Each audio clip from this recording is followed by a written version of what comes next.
ስምሽ ማን ነው? ፓፒ ፓፒ። እንግዲህ ያው እዚህ ነው ተወልደሽ ያደግሽው እንደነገርሽኝና እስኪ ከቦሌ ስለ ቀድሞ ሰፈሩ ምን ይመስል እንደነበር አጫውቺኝ።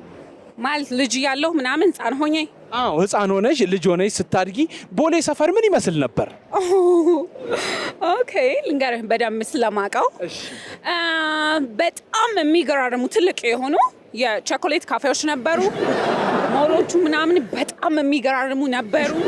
እና ደግሞ ይኸውልህ ልብስ ከፈለክ ብራንድ የምታገኘው ቦሌ ላይ ብቻ ነበረ።